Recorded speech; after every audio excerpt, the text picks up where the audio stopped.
Hey guys, and welcome back to Sewing from Scratch. Caitlin here. We're going to go through the basics of your machine. And this is a very basic machine. I bought it for about $100 at Walmart right around 5 years ago, 4.5 years ago. And it's done me well. I've put it through the gauntlet, that's for sure. So we're just going to start with the very basics. First of all, you have your foot pedal. This is what controls the speed of your machine and your needle and everything. And it's connected with the power cord. Mine is obviously plugged into the wall. And the other piece just is like any other power socket, and it attaches right here. And then you have your power switch, which is going to turn it on, and when you flip it on, obviously I don't have mine plugged in, your light will come on and you'll be able to run your machine.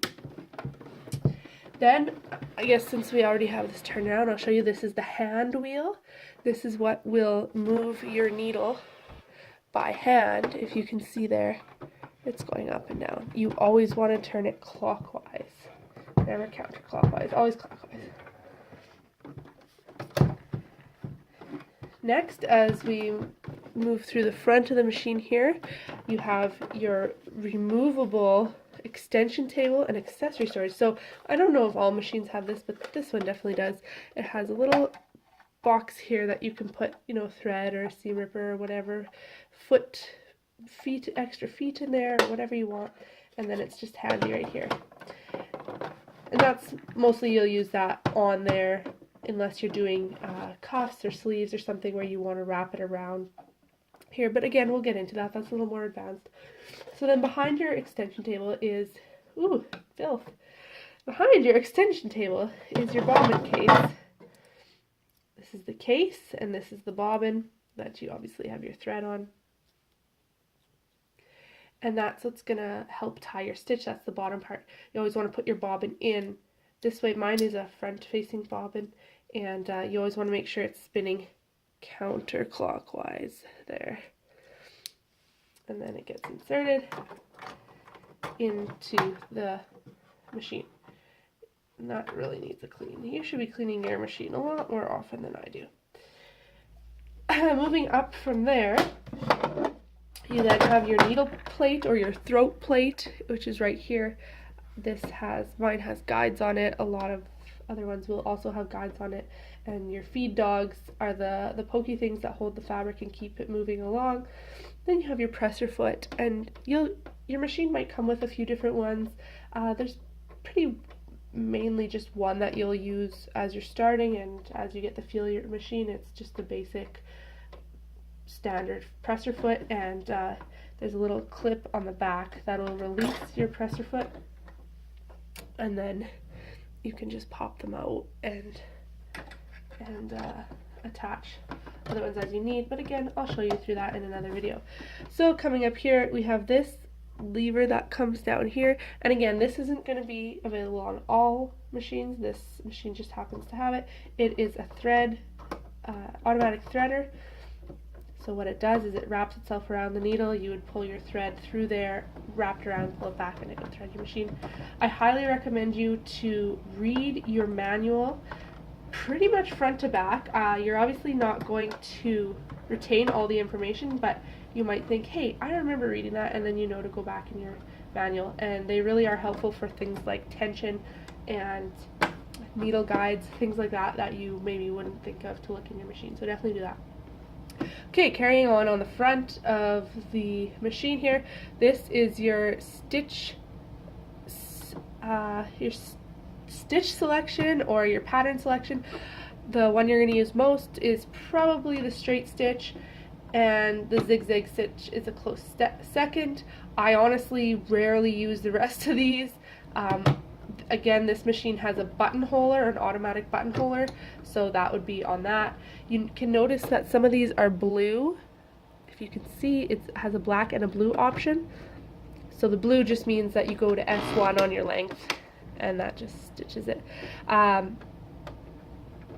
This is your length dial, so this is going to be how long the stitches are, how long they are, and a good recommendation is like a mid-length is good there. Obviously if you're basting or gathering or something, you're going to want to go to a longer one, but we're not going to worry about that right now. Again, that'll come in another video. So the last thing I'm going to show you on the front is the reverse.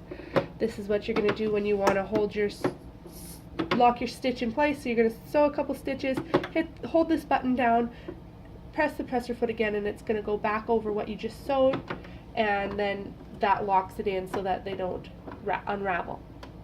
Now I'm just going to take you up here to the top of the machine and show you what's on here. So very basic, we have the handle, easy peasy. This is your spool.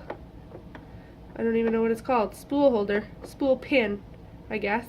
And so this just holds your spool in place. It can be flipped around depending on the size of your thread. This is my thread spool. Then it comes through here through the thread guide and the tension holder, and then it goes on the thread take-up lever. So when you're moving your hand wheel, your thread take-up lever, when it comes to the top, that's how you're going to thread your machine. And speaking of tension here, where it goes through the tension, this is your tension dial. A good rule of thumb is be around the mid-range, again around 3 or 4. Your machine might have, like mine does, it has a suggested limit there. You'll see it comes in between those lines there. I've been sewing a lot of knits, so my machine likes to be at 0 for that. Every machine will be different. Do not go off of just what I say. Definitely check your manual and just try some practice pieces to see what kind of tension your machine likes to be at. Then over here we have our width of the stitch. So down here was the length, this is the width. So this is, again, it shows you right here, like when you're doing a zigzag stitch or some other fancy stitch that needs some length. And then over here we have our bobbin winder, bobbin stopper. So when you're winding your bobbin, you put it on there, push it over, and it goes onto this little wheel. And then as you run your machine with the foot pedal, it will fill up and then it will stop once it's full. And that's everything on the top. We're going to turn around here to the back, and that should be the rest of it. They call this piece here the faceplate. It can be removed and cleaned behind there. I have never done that. My sewing machine lady does that for me, but there's a screw here that you just have to unscrew, and it probably should be cleaned once in a while. And they'll use that to do your timing and all that kind of stuff. Highly recommend getting your machine tuned up fairly regular if you're a heavy sewer. On my machine I also have a thread cutter, so you would just pull your thread up when you're done sewing, you wrap it around here, and it just cuts your thread. Mine is quite dull from use. I don't use it that much anymore. Okay, so back to the behind here. Kind of funny because I don't ever look at my machine from the back, but this is your presser foot lever. You can see it puts your presser foot up and down. This will be your best friend. This is that little pin I showed you that releases the presser foot from the rest of the machine. And the last thing back here is this lever, which I'll turn around and show you from the front to get a better visual of it. That is my automatic buttonholer. So there's a special foot that you put on here and use that with, but I will get into that in another video.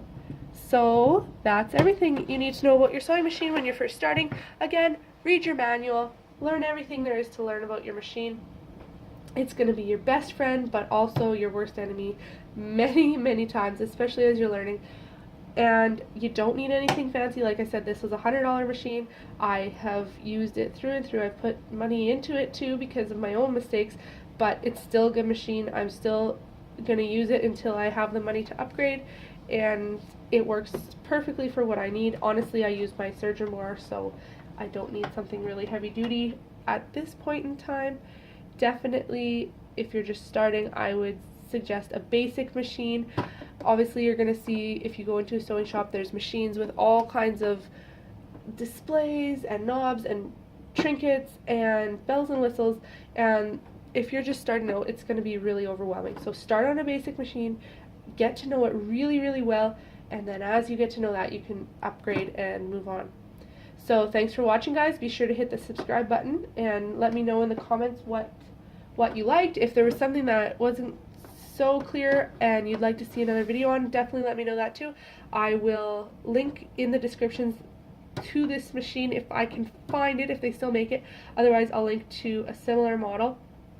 I'm going to be doing another video like this, but on my serger, which is also a Singer, and we will wrap the video up here. So thanks again for watching, and we'll catch you in the next one.